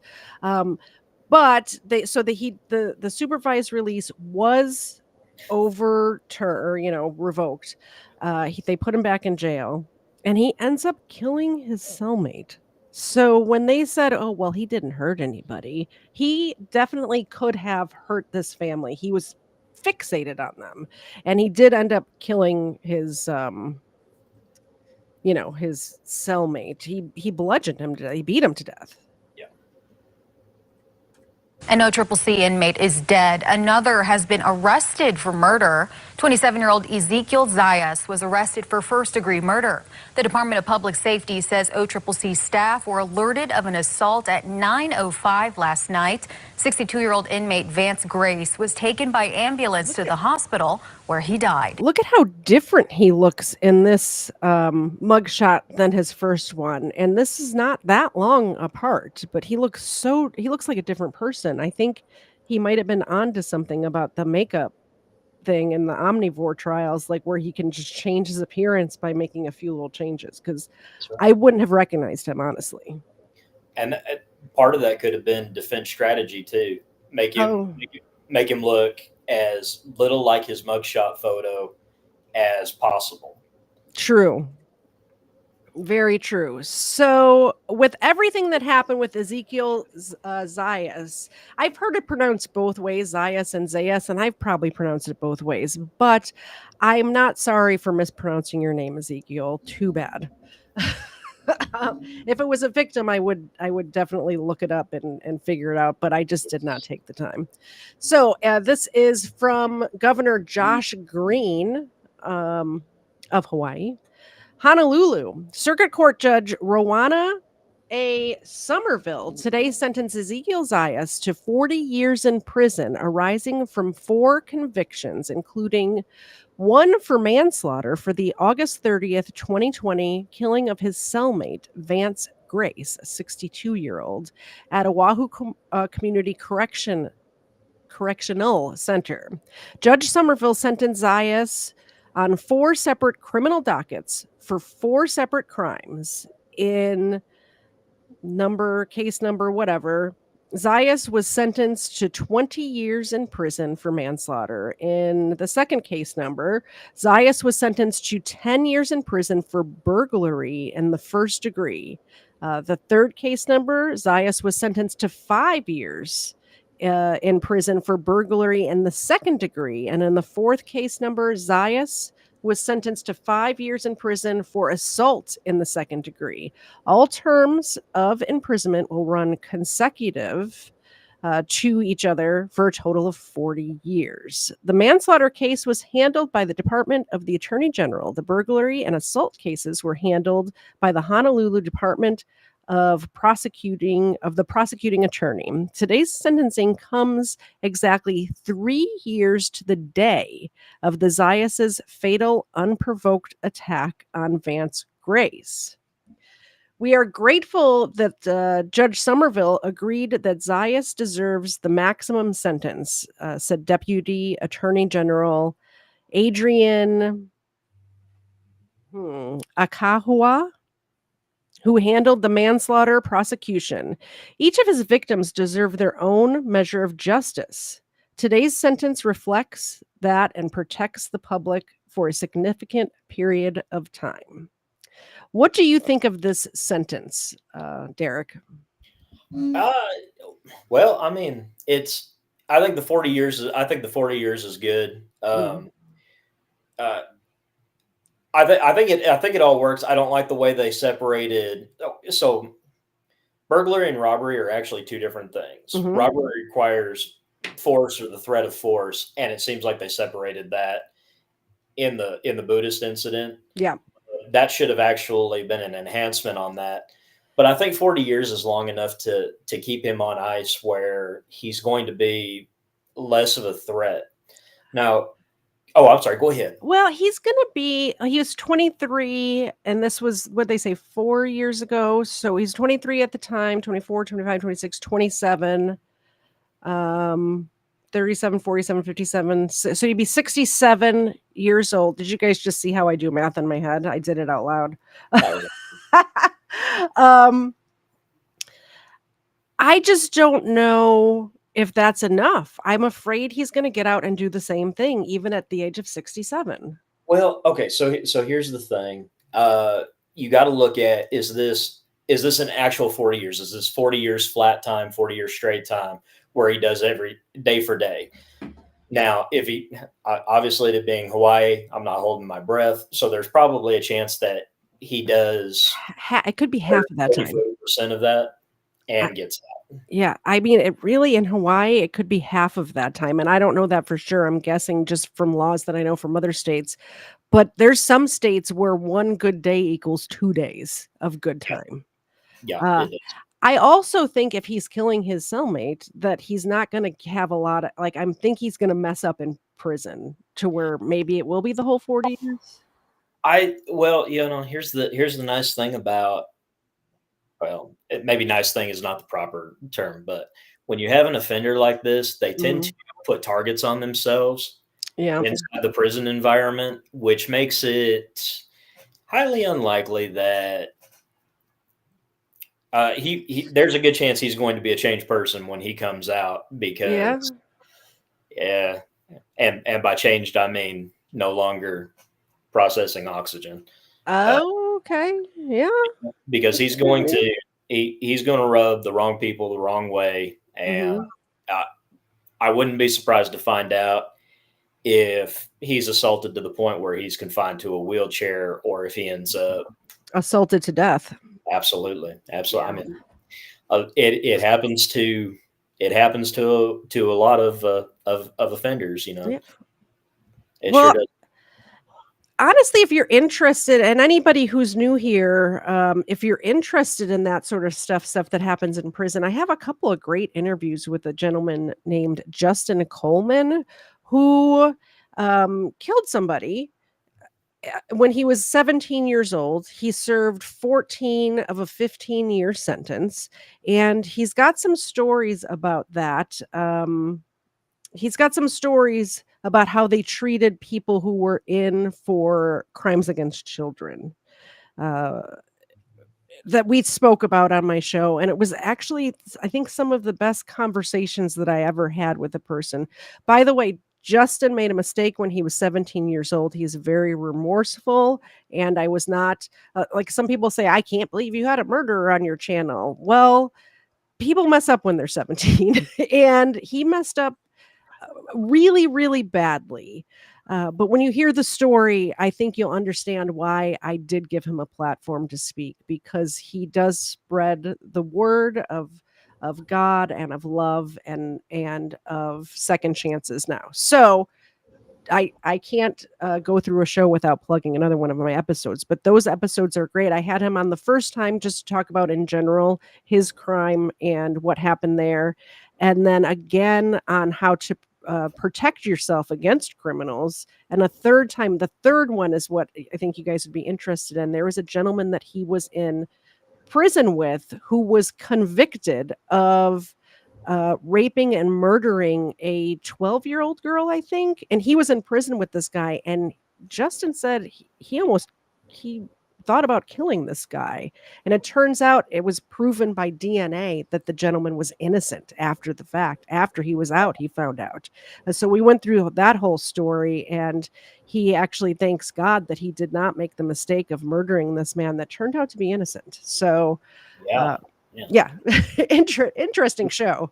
Sorry, I got way off subject. I don't even remember what you were saying. I'm so sorry.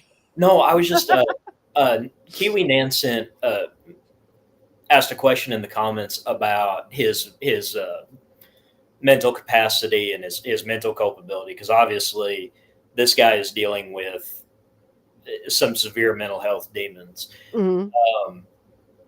Yeah, there should have been some type of psychiatric evaluation done to figure out. Yeah, that's the question right Mhm. there. It would have been a really good time to do that after he was arrested for this particular crime. Yeah. And this is where, like, prosecutors' offices having a criminologist on hand would be good, because you could Mhm. really get out in front of this and figure out whether this person is mentally ill, gaming the system, Mhm. what the deal is, what's their likelihood that they're going to be able to change one thing or another. But if it would it have would it have made a difference? I don't know that it would have. I don't know if if his diagnosis would have changed anything. And of course, once somebody turns around and commits murder inside the penitentiary, that all becomes kind of irrelevant. So Mhm. it would really be, I guess what I'm trying to say is the prosecution, the defense kind of did him a disservice by not having him mentally evaluated, Yeah. because maybe being in the general prison system was not the best place for him. And maybe he really does need a psychiatric prison, psychiatric facility. Yeah. Not that that's going to, not that's going to make a world of difference, Mhm. but at least they could have said that they did something. Because I did see something about, uh, what was he doing? His defense attorney went on the offensive and was talking about how he shouldn't have been in there in the first place, and he had all these mental Yeah. health issues, which I agree with. But it's kind of your job as his attorney to raise those issues and Exactly. make that happen. So Exactly. So let's get into this other case, actually. Let's share this tab instead and put it on the screen. By the way, I put Derek's channel in the chat. Life to the Max just went over there and subscribed. I think all of you should do the same. Head over there and sub. Cool Clearwater just subbed as well. So thank you. definitely show him some love. Like I said, the most underrated crime channel that I've come across on YouTube. Please sub to his channel, because he's going to become famous way before I am, and then he could plug my channel. I've been at this for years, so Thank y'all so much. Yeah, it's been crazy. yeah. So I'll tell you, I found out about this case by accident, Okay. and I was watching. You know how you're on streaming services, you're always looking for something to watch. Yeah. And I found this Lifetime movie, which I tend to avoid Lifetime movies like the plague. Unfortunately, lately Same. they've kind of come up with some good stuff. They've kind of been doing some good stuff. Mhm. And there was there was a movie called The Boy in the Walls or something like that. And so I watched the movie, and it was freaky, because it involved this 15, 16-year-old boy who became fixated on this widower's daughter. And he was keeping himself hidden in this old farmhouse. Okay. And the thing about these old farmhouses is there was a lot of walkway space behind the walls, so you could really move around point A to point B and get anywhere on the property really, really quick. So when I was watching this movie, I was like, this can't be real. This is just so far out there. But I was kind of relieved because I was thinking, man, Hollywood's actually stepping up their game and coming up with something original. I kind of like that. Not everything being a Nice. or a reimagining or whatever it is. But then I found out it was a real case. And the case involves a young man named Daniel LaPlante. This is 1986, 1987. And after going out on a date with another 16-year-old girl, he found a way to get into her home and Yikes.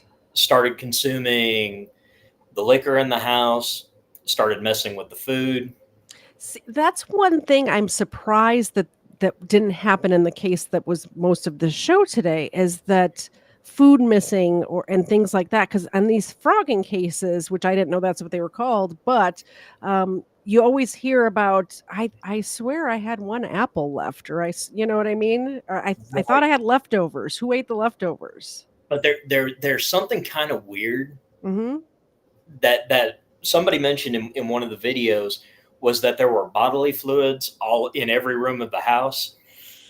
And so when and we'll just let you use your imagination, that not everything needs to be drawn out in detail. I don't want to know.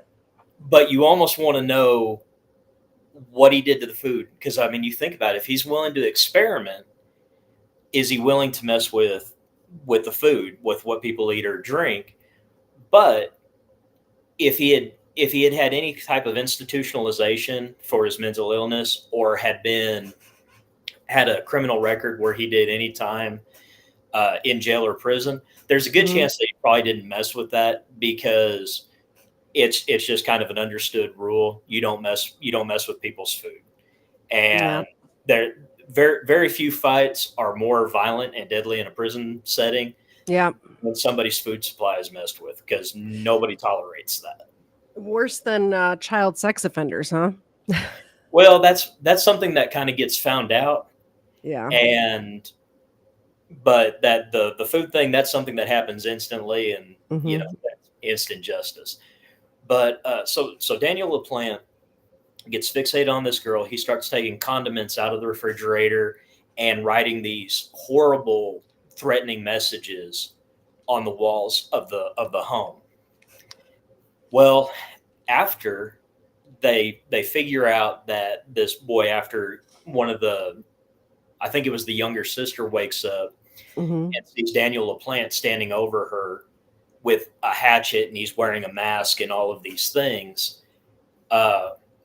Once they finally figured that out, that he's been living there, they go through the house and they find maps that he's drawn of the house, showing where his location is, where he's got different things headed or hidden. He's got, he tells about the type of weapons he has. He's starting to formulate before he was caught, he was starting to formulate a plan for attacking the family.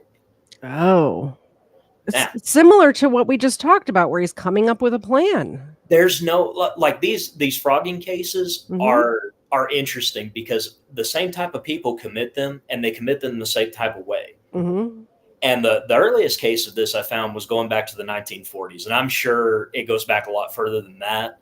But this was during wartime, and it happened at a farm somewhere in the Midwest. And for weeks, the family had been saying, "Hey, there's something's going on," and of course, nobody wants to go, "Hey, you know what?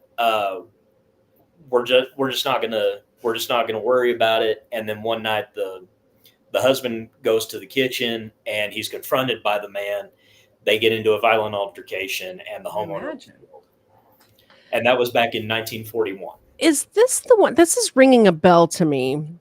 And full disclosure, I did not read the article you sent me here. I did not read this part of it. But is this the one where he ends up locking the wife in a closet So when the police got there, they knew that she was not the one who did it, or is that a different? There's another Phrogging case, if this is not the one, where it was a similar.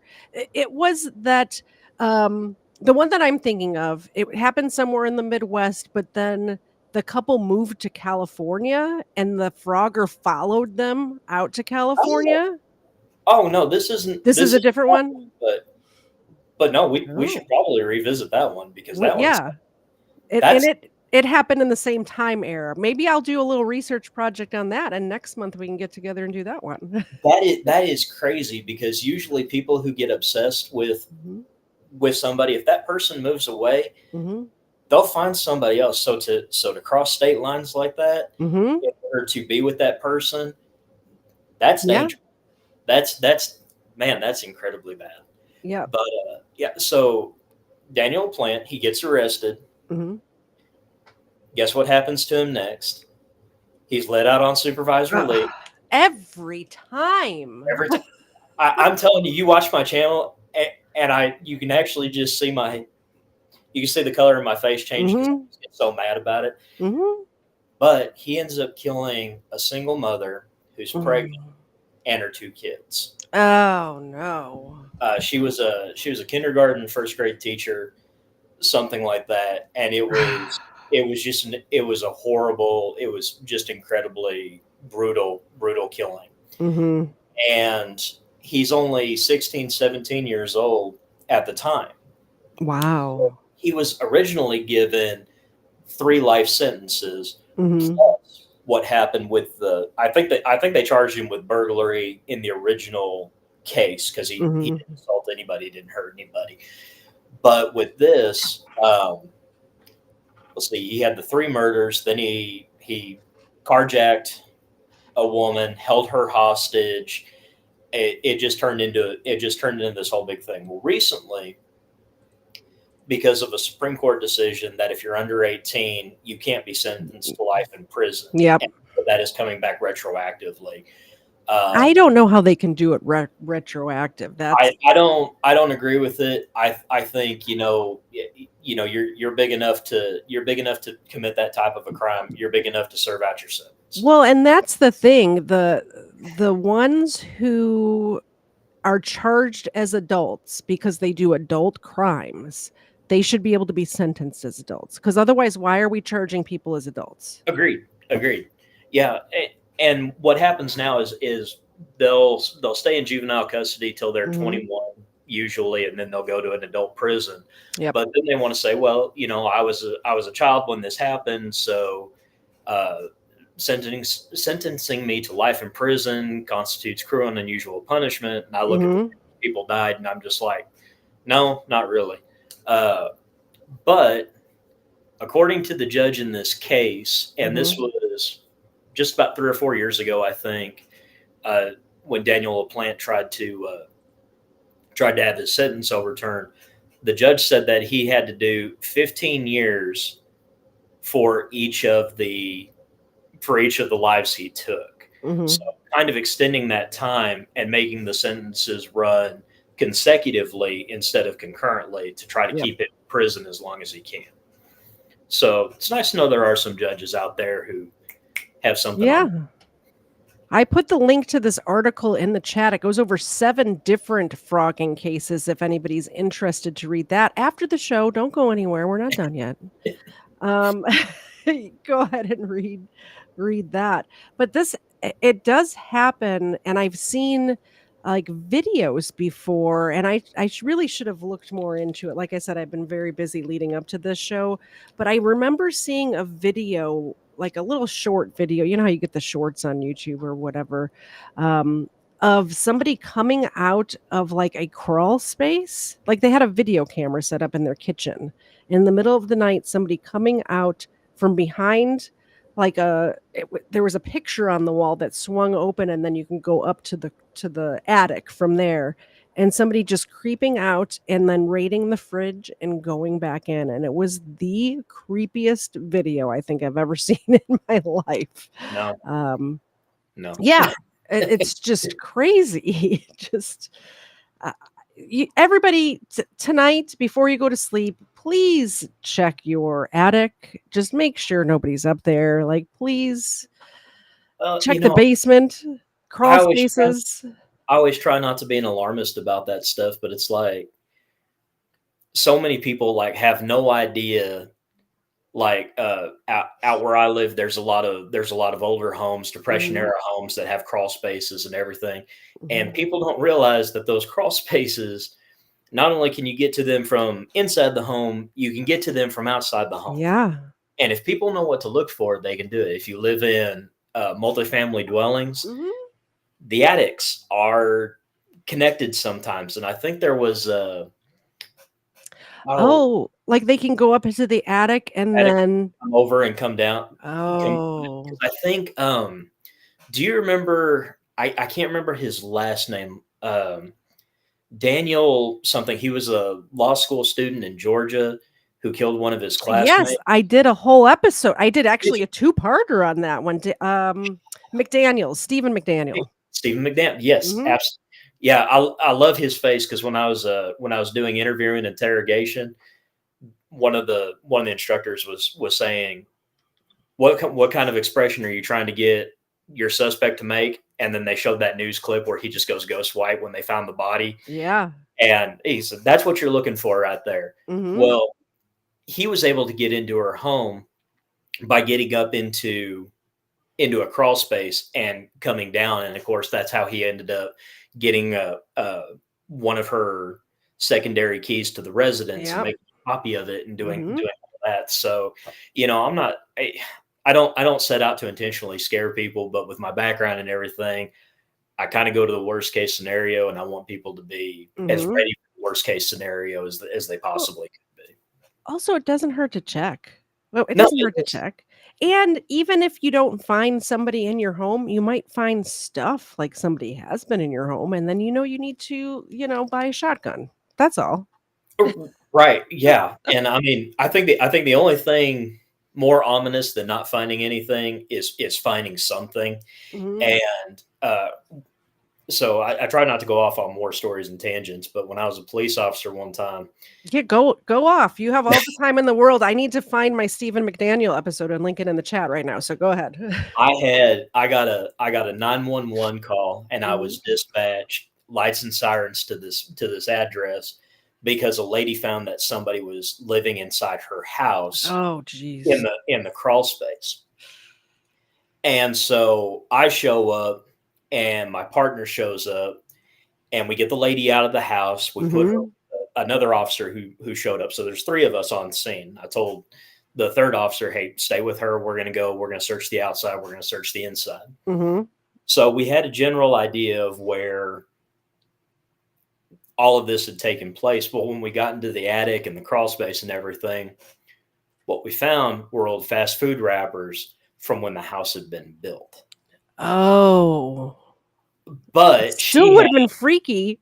Oh, yeah, absolutely, absolutely. Of course, you think about it, how often do you get up into the attic or into your crawl space? I mean, usually, if you're not a tradesperson, you Mhm. don't you don't just go jumping down in there and trying to because you don't have any business being down there. It's dark, it's creepy, it's muggy, and Yeah. you don't need to be down there.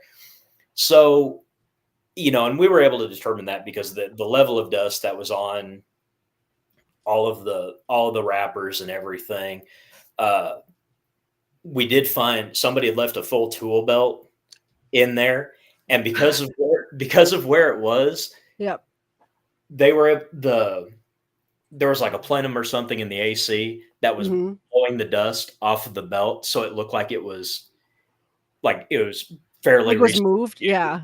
and so that's what made her think that somebody was living up there. But we were able to assure her that nobody was living up there, and but it was. Yeah, it was crazy because like I said, the only thing creepier than finding somebody would be not finding anything, and Yes. we fortunately we didn't, and the lady kind of felt set, she felt silly for having called us for that, but I hope you told her not to feel silly oh, because it's absolutely, absolutely no, because what if she's the what if it homeowner, was? Yeah, she what if it was doesn't have somebody? my experience, she doesn't know what she's looking for, Mhm. and so when you find when you know what you're looking for and you don't find it, you can really alleviate somebody's. But if I'd tell my own family, absolutely, you need to call the police. I'm on my way. Whatever I can do. Yep. So it's crazy. It's crazy. I think I just linked the Stephen McDaniel episode for Terry, which I believe you said was your mom, right? Yes. The other one that I did was I did a live stream where I just live reacted to his police interrogation, which is amazing, by the way. Highly recommend. But I think maybe YouTube deletes live streams after a while because I don't see it on here. But I did come across the Justin Coleman episode, which I personally is one of my favorite episodes. So I'm going to link that one as well. Keep in mind that we are talking episode 8 and 9. We are now on episode 54 or something like that. So I was very new when I did these episodes. Just when you're watching it, keep that in mind. So I'm sure the audio and the video and the clicking the correct buttons is all very bad back then. That in mind when you watch mine too. I'm still really new. Yeah. I mean, here's the thing though, and here's the reason why I think you are very underrated is because I know that you're new and you're doing so good for being new. I know you're going to blow up. Oh, well, thank you. Thank you. You have very unique takes on things that normally when I'm watching a true crime episode, it's like you hear the same thing over and over again. People are basically, here's the way I describe it. A lot of times I find that people are doing book reports on somebody else's book report. Right. And I think yours is very unique where you have your own takes and insight, which is why I enjoy it so much. And that's why I do live reacts to stuff, because you're getting my whole opinion. I don't hold back. I know a lot of the YouTube channels will censor themselves by saying unalived themselves and sexually assaulted. But I am not personally, I don't care about the ad money as much as I care about not downplaying somebody's experience of being brutally and violently raped by calling it a sexual assault. A sexual assault is when your coworker slaps you in the butt when he shouldn't have. When somebody is tied down and brutally raped and murdered, I'm going to say those words. And if YouTube doesn't want to give me however many cents on the dollar, for whatever that is. So that's also why I appreciate the donations, because I'm going to give you the whole truth over here. You know what I mean? Well, when I did Sarah Boone, I stayed away from that story for so long because so many people had done it. Yeah. But it was actually a favor to my mom. She did a special request. She's like, all right. She's like, I've been following you since the beginning. I'm making a special request. Yeah. And I did 4 videos about Sarah Boone, and my channel. I had 140 subscribers added last month. Yeah. My view hours and my views just went through the roof, and I'm just like, and I'm getting a lot of good feedback. People talking about, they enjoy the fact that it's something new. It's coming at it from a different perspective. So that's wonderful. It doesn't make it any less nerve-wracking because, the last thing I'd want to hear is, oh, well, you're just taking what this person did and doing this. And so I do appreciate that. It's nice to know that something I started out with just doing, just because I didn't know what else to do. Just for fun. Yeah. Just for fun. And it's really taken off and I appreciate that. And of course I appreciate you. You took an interest very, very early and saw some. Thank you, Cool Clearwater. I'm giving her one of the dental chews, so maybe that'll wake her up. Wake up. There you go. But thank you for taking an interest and taking an interest so early. It was awesome to just get your email out of the blue. I'm hoping you're binging my stuff. I love it when people say that. I love it. But I have one person on my channel, like I worry about when she sleeps because like every time there's something from her, she's just finished another video, like she's going back all the way to the beginning. And it's like, when do you find time to sleep? Because she's like, at hour mark, 1 minute and 5 seconds, 1 hour and 5 minutes, you said this. And I'm like, wow, it's like you're watching everything. Yes, she's actually watching. I watch you while I am asleep. I'm like, man, that's a level of multitasking I wasn't sure existed, but good on you. I do. I was telling you before the show started that I like to have my earbuds in when I'm sleeping, listening to somebody just talk that's not going to get too loud or too crazy. I can't watch a Mr. Beast video while I'm sleeping, obviously. But that's why I like the true crime stories, because for the most of the time, they're very and I didn't watch your. I mean, I probably did as well because it auto plays. But I did actually binge your stuff that one weekend. That's awesome. That's awesome. But Mr. Zed, I'm going to tell on him right now. He snores a little bit, and having the earbuds in with something going on and the white noise machine makes it a lot easier to sleep. So, did you have anything else to add to today's show? I don't think so. I thought just my first time doing this, but I thought it was great. It was so nice to be on video and have somebody to react to what I'm talking about. That have the chat there. Man, it just makes so much of a difference. It's So are you gonna start live streaming now? So my next video, I had a special request to talk about the Karen Reed trial, the police officers and Karen Reed trial, and the way they collected evidence. And so I'm gonna try to do a live stream there. I don't know how well that's gonna work out. I may have to reach out to you for some. I was going to say, if you need tips and tricks and what software and all of that, let me know. I'd be happy to help. I love helping people. It does make me happy. People are like, why are you reaching out to Rant? I'm like, because it's good and I want them to be great. And so if you want a live stream, I could definitely help you set all that stuff up. Well, I'd be grateful for that. Of course, I'm grateful to your subscribers who came over to my channel and subscribed, and to those of you from Cowboy Criminology, thank you so much for coming over and supporting this. And if you haven't subscribed to Katie Zed, please do so. She's got amazing content and she's wonderful. Thank you so much. I appreciate that. I live stream every Sunday at 4:30 Eastern time, and I do other shows in between here and there, but my schedule is 4:30 Eastern on Sundays. So every Sunday, if you want to just come hang out, talk to people in the chat, I like to have a good hangout. I like hanging out with my friends. You guys are in the chat right now. If you ever want to co-host for your live stream, give me a call. I have no life, so I'm usually not doing anything. And I'd be happy to come over there. End of the show. Okay, so next week, I've been researching. Do you know about the Olympic bomber case? The 1996 Olympic? Yeah. What do you want to know? Have you looked into this Eric Rudolph guy at all? Oh, yeah. Okay, so I'm reading his book right now. And I was going to do the Olympic bomber case last week when the Olympics started, or actually the week before, because I was at Patriot Jam last week.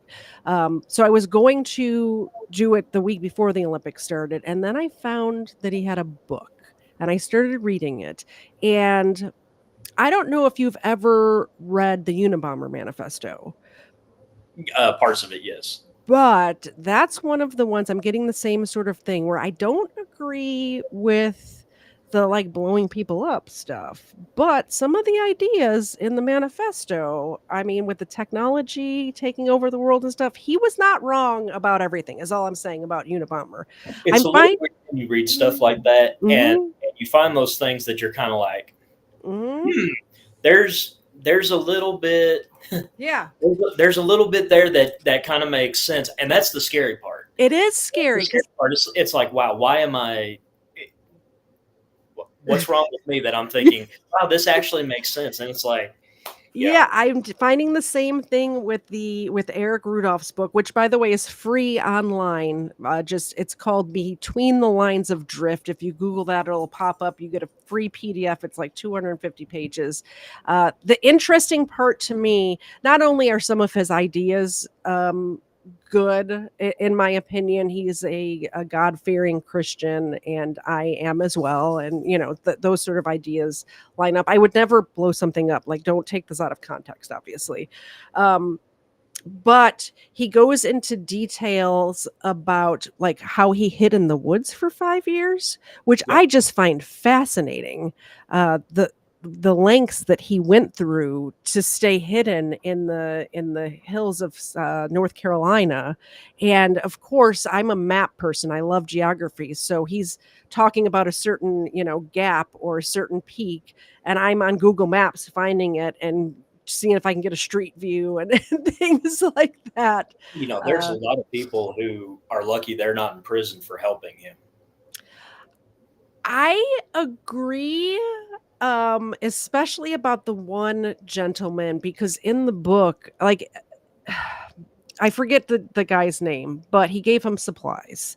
And in the book, basically Eric totally rats this guy out, and this guy's like, I don't know, he came and stole my supplies and left $500 there.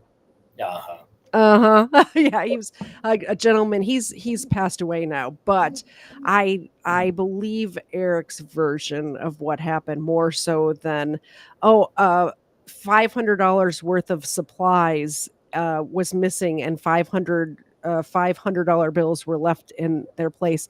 Also, I didn't report it for 4 days to the FBI because I didn't think anything of it. Really? Like, it doesn't make any sense. I call that a clue, but yeah, exactly. But yeah, Eric does go into details about all of that stuff. So I thought when I was planning to do next week's case that I was just going to go into the Richard Jewell thing, and then there was these explosions, and then they caught the guy 5 years later, end of story.